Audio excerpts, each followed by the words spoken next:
Welcome to the Heal Your Hunger Show, where we get to the heart of why you overeat and how to stop. If you struggle with food and weight like I did, welcome home. Welcome everybody to the Heal Your Hunger Show. So happy to have you here. It is a great day to be alive, and I really mean it. Any day that ends with day is a good day. So I'm really happy to be here with you today. I'm going to tell you a few preliminary things before I get into my very, very hot topic, which is anger for emotional eaters. If you haven't heard yet, we're having a quit sugar challenge, and this is an opportunity for you to get off of that sweet stuff, that stuff that is driving you nuts, okay? The stuff that you can't live without, but you can't live with because you just keep overdoing it and then feeling sick and yucky and gaining weight and feeling bloated and having inflammation in your body and all different kinds of health issues that get stirred up on account of it. If you are sick and tired of being sick and tired of being a slave to sugar, join us in the Quit Sugar Challenge. It is happening very soon, coming up like just around the corner. So go to quitsugarchallenge.com and register. It's super inexpensive, like barely anything, because I wanted everybody to be a part of this and start getting healthy now. To me, it's a perfect first step to overcoming emotional eating, is clearing that sugar out, that white stuff that has no redeeming qualities, okay, except a temporary fix, and then it's all downhill from there. So join me at the Quit Sugar Challenge. Go to quitsugarchallenge.com. And I'm recording this live from the Secret Sauce group. So if you haven't joined us on Facebook in the Secret Sauce to End Emotional Eating private Facebook group, please join us there. It would be a pleasure to have you there. Just go to Secret Sauce and Emotional Eating in Facebook, ask to join, and we'll let you in, and we can continue the conversation there because there's a lot to talk about. Okay, so also, if you're at the show for the first time and you're wondering, if you're really an emotional eater, if that's kind of a question in your mind of what that is and whether that applies to you, you can take a free quiz where you'll get literally your personalized score of where you live on the spectrum of emotional eating and food addiction. So go to healyourhunger.com and take the quiz. Okay, so on with the show. Super, super, super important topic here today is anger healthy for emotional eaters. So, riots are going on right now. We had a curfew last night, an alert on our phone. Everybody who has a cell phone in LA, I presume, received this alert from the city to get in the house and stay there at 8 p.m. at night until 5:30 in the morning because of riots happening here right now. It's a very, very, very tense time right now, and there's violence and looting and a lot of anger, and it's happening throughout the country, obviously, not just LA. Started in Michigan, with the death of George Floyd. And, tonight they're going to be right a stone's throw from my house where I'm recording right now. There's going to be rioting. There's plans to riot in Westwood, where UCLA is. That's just in a few hours, so I don't know if that'll actually happen or not. But bottom line is, shit's stirred up. It's really stirred up, and people are angry, rightfully angry. And it just got me thinking, about the emotion of anger. And so, I have a lot to say about anger. And if you know me, or if you've known me for any length of time, I don't talk in general terms. I talk specific to the emotional eater's experience because that's my jam, okay? Having been 50 pounds overweight and having been a hopeless food addict, an emotional eater, that couldn't stop eating for the life of me, no matter what I tried, whether it be 12-step programs or therapy, eating disorders therapy, or pills or potions or lotions, and every exercise program and diet, any of that stuff. I couldn't stop eating, and it was a very demoralizing, painful experience. And so when I speak about situations in life, I'm speaking really to the emotional eater. That's what the Heal Your Hunger show is for. It's not for the general public. It's really for people who struggle with food and weight, because to me, it's a very unique struggle. Okay. Not being able to stop yourself when there's a cookie sitting in front of you. That's kind of a unique experience, not unique to emotional eaters, of course. It's endemic to the emotional eater. But to the general public, they don't always get that, right? And that's why they say things to us like, just moderate, or just don't eat the cookie, or just eat one cookie, or whatever. And they have no idea that we can't do that. Okay. So they don't know it. And so they're, they don't get us. And that's why I've created a show that's just for us. Okay. Just for us. So we can get down and dirty and talk about what it means to be an emotional eater and how to get through it, how to overcome it and get through it. So that's who I'm talking to today regarding the emotion of anger. And the reason why I want to talk about this is because there's a lot of anger up right now. And there's people getting very triggered by the death of George Floyd and the murder of George Floyd and what's happened. And I did not see the video. I could not watch the video. My friend told me about it. I don't watch the news. So when I heard something was up, I asked my friend and she told me about it. And I just thought, that's a video I'm not going to watch because not that I don't care, because I sure do care, but because I didn't know if I could handle it. Emotionally, I didn't know if I could kind of load myself up with more emotions than I already feel. So, I know a lot of people watch the news and they're tied in and they might have seen the video, and everybody's got their own experience of how to handle that.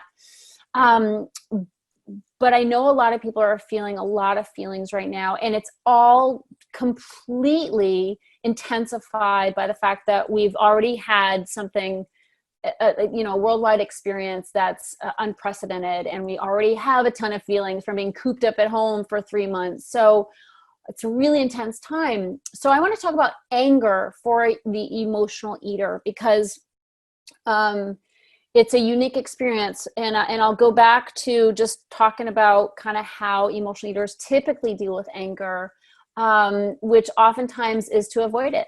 Okay. So emotional eaters typically avoid anger. And not that we don't get angry, because we do, but typically we're afraid of our anger. Okay. Because all our lives, we've been people pleasers. So much of the time we learned at a young age to get by in life by sensing what was going on. If we had trauma in our past, we had alcoholism, in our past, growing up, if we had some kind of experiences where it was really survival mode for us, learning to sense and detect, sort of having an emotional radar up where we could sense where people are at. If we had an alcoholic or rageful parent, sensing what their mood was, and then jockeying for position so that, we didn't catch the brunt of their rage. We didn't get called out, or we weren't on the, in the spotlight. We didn't get abused. We didn't get hit. Whatever it is, we learned how to have a radar out for other people's emotions and then jockeying for positions so we were safe. And a lot of times that jockeying turned into people pleasing, okay? And doing whatever it took to not make somebody else angry, doing whatever it took to make sure somebody else wasn't going to get triggered, by us, and then we'd be the object of their wrath. So that people pleasing started out as a coping skill, a survival skill, if you will. And we learned people pleasing very early on. It's a top emotion. It's a top personality trait of an emotional eater, is being a people pleaser. And if you are a people pleaser, if you relate to people pleasing, please put it in the chat. Okay. Please put it in the comment section, because it's so typical for us. I was a total people pleaser. I wanted to be liked at all costs. And I was not abused as a kid. Generally speaking, I had some sexual abuse, yes, but in terms of my daily life, it was not an unsafe environment. And yet I became a people pleaser because I didn't have a sense of myself. Okay. I don't think my parents had a strong sense of self-esteem, and that's what I got. Okay. And so I didn't have a strong sense of myself. And so I got my sense of self from other people, from pleasing people, from having people, think I was wonderful, from having them pat me on the back and say, atta girl. Like I lived for those atta girls. And so anger was something I stayed very far away from, because if I was angry, I perceived I would not be liked. Okay. If I was angry, if somebody said, how do you feel about that? And I'd say, well, I'm pissed off about that. Well, I was afraid that would give me the opposite response of what I wanted, which is for people to think I was great. My mother growing up, her favorite thing to say about me was, you're a good egg. And I am telling you, I hated it when she said that, because that translated to me as, when she would say, you're such a good egg. I was the youngest of 3 girls. I was a total people pleaser. I didn't make a fuss growing up because in my codependency with my parents, I decided they'd had enough from my oldest sister, who was a hellion. And I literally made a decision to skip adolescence. Okay, how's that for some dysfunction? I literally decided to skip adolescence so that I didn't give my parents any problems. I didn't want to be a troubled child like my sister was, and I just blew it off. I blew adolescence off. I paid later because I paid and they paid later, because I did go through it just at the inappropriate time of my 20s. But I didn't want to cause my parents problems. I didn't want to have anger. I wanted my mom to think I was a good egg. So she would say that. But what I really heard when she'd say that, because it became a dance, was, I love you because you're not making waves and you don't give me any trouble. So I came to resent that comment that I'm a good egg, because I didn't like the fact that that I was basically pigeonholed into this position that I put myself in. I put myself in the position of not causing any trouble, not making any waves. And it became a cage for me. It became, a very constrained place where I couldn't honestly express my emotions. I had to keep being a good egg, keep being a people pleaser, keep putting my mom's feelings before my own. And I learned, out of survival, and self-interest, I learned to be a people pleaser and to not share angry feelings. So I went into my adulthood not knowing how to express anger. And that was a bad decision on my part, because guess what I did?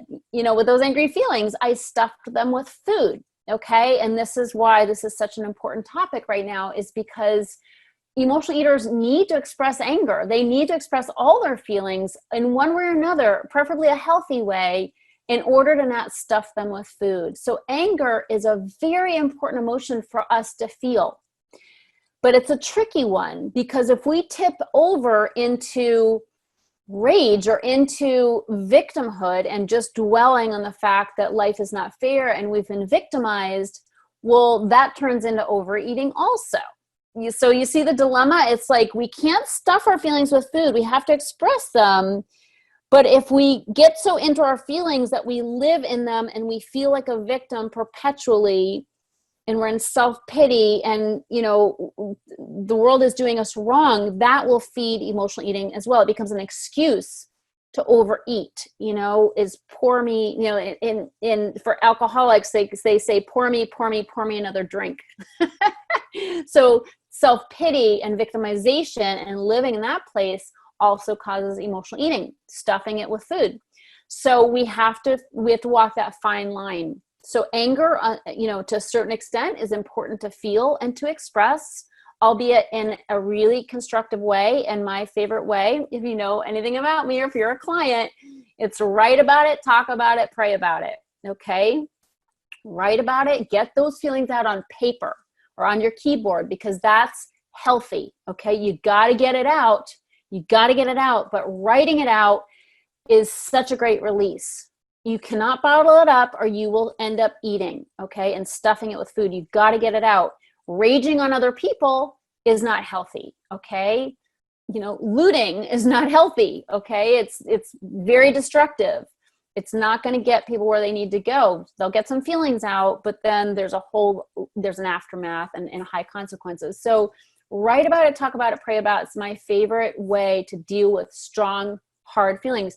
Now, talking about it, by that I usually mean, expressing your feelings to people who are safe. Gee, I was feeling really angry about the situation, or I feel really angry about the George Floyd death, because it's unfair, it keeps happening. I feel like I have no power to change this situation, to change racism in our country, in our world. That's an important way of talking about it. There are situations where we need to speak up and use our voice in a tense situation, or a situation where we've been, asked to share our feelings. If we have real feelings and they include angry feelings, we have to learn how to speak our mind, say what we mean what we say, but not say it mean. Okay. Not rage, but to express in a constructive way the feelings that we're having if we have angry feelings. And that's very hard for people pleasers to do. And it's taken me a long time to learn how to do. And but by the grace of God, nowadays I do it in a very level-headed, steady way. I don't have temper tantrums like I used to, early on when I was being mentored by Roy, who was my mentor. I would flip out. He'd niggle me. He was really good at niggling me and just getting a rise out of me. And then I would flip out, and I had some violence in me. I threw some things, I punched some things, I broke a lantern once, literally in a rage. So thank God those days are over. And I had to go through that. I was out of control. I could have dealt with it better early on, but I had so much rage because I'd stuffed my feelings for so long. It came out all over the place in totally inappropriate ways. Again, thank God I'm not there. But we do have to be, we have to express our feelings when called for, albeit in a constructive way, in a steady way, in a mature way. Okay. And the more we deal with our feelings, the more they will come out in a mature way. They won't come out as rage. They won't come out as violence.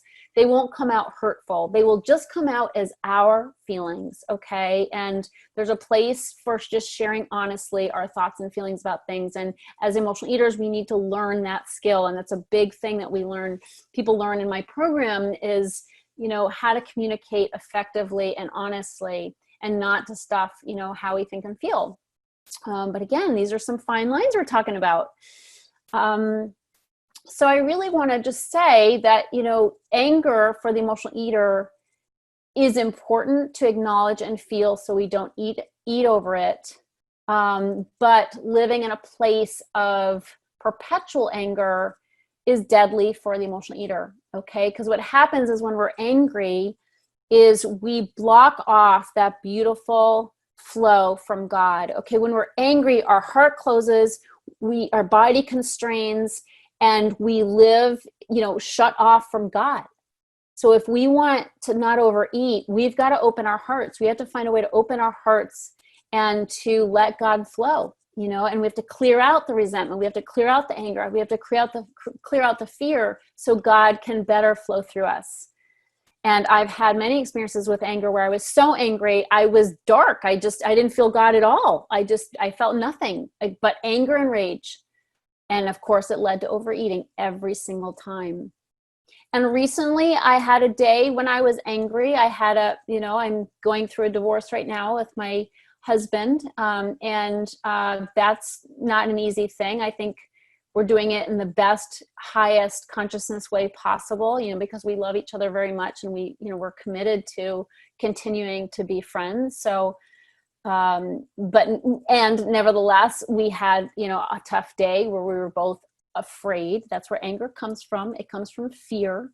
Okay. And that's why the writing is so important, because when we write about it, we can see the fear. When we write about our anger, what's going to come out on paper is the truth. And the truth is, when we're angry, it's always on account of fear. And if we can pinpoint that fear, then we can have some movement. Then we're not stuck in victimization. Then we're owning what it is. Okay. So important that we do that inner work so we can find out, and really pinpoint what that fear is. But anyway, I had an angry day. Regarding my husband, and whom I'm divorcing. And I had to get out of it fast. I had to write about it, talk about it, and pray about it, and get the hell out of that anger. Because if we live in anger, we will cut ourselves off from that beautiful light of God, that sunlight of the Spirit, of God, and things will go dark, and we'll get bitter and angry, and we will eat. Okay, so to sum it up, is anger healthy for emotional eaters? All emotions our emotions are neither healthy or unhealthy. They're just emotions. The healthy thing is if we feel them, deal with them, and heal them. Okay. And write about it, talk about it, pray about it. It's how we do that. And we have to express it. We have to be honest about our feelings and not always go around with a smile on our face. If we've got something to share, if we can do it constructively, without blame, without anger, without rage, then it's just another feeling that we're expressing, and we can move beyond it. So many times emotional eaters think, if I express this, then I'm stuck with it. Like if I acknowledge I'm angry, I'm stuck with it. I'm acknowledge that I'm angry at the person I love the most, then it's like, I'm like, that's it. That's game over, and that's not true. The quickest way to move beyond it is to express it and move beyond it. If we stuff it, it's trapped inside of us. It causes illness, cancer, destruction. Okay. And it's like, it is a cancer, that'll eat away at us and eat away at our lives and our happiness and our relationships. So anger is just another emotion that we need to deal with, and we deal with it by, being appropriate, by not taking it out on anybody, by owning it as our feelings, processing it in an appropriate way, and then moving on, and always, always, always seeking to have love in our hearts. This divorce thing I'm going through, so much easier if I keep the eye on the prize, which is to live in love. So important that I live in love. And, regarding what's happening right now in the world, and in our country specifically with the George Floyd death, we can't be any good to anybody else if we're living in darkness, if we're living in anger and rage. So just remember, we have to do what we have to do. We have to do that inner work to deal with those feelings. Sure, take appropriate action if there's some things you can do to be supportive of other people who are in pain, or to donate to an organization that can take constructive action. Do it. Do something that helps you not feel powerless.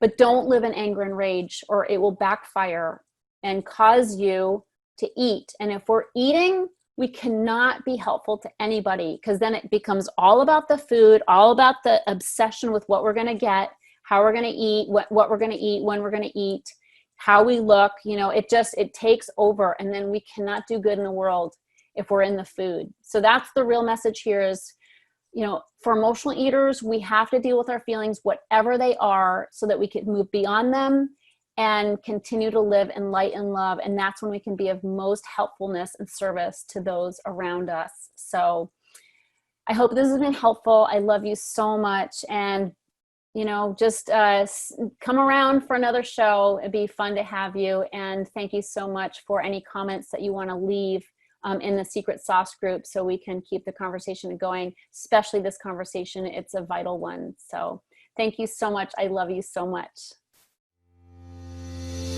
If you enjoyed this podcast and want to get free support, insider health info, exclusive invites to events, and more, visit healyourhunger.com.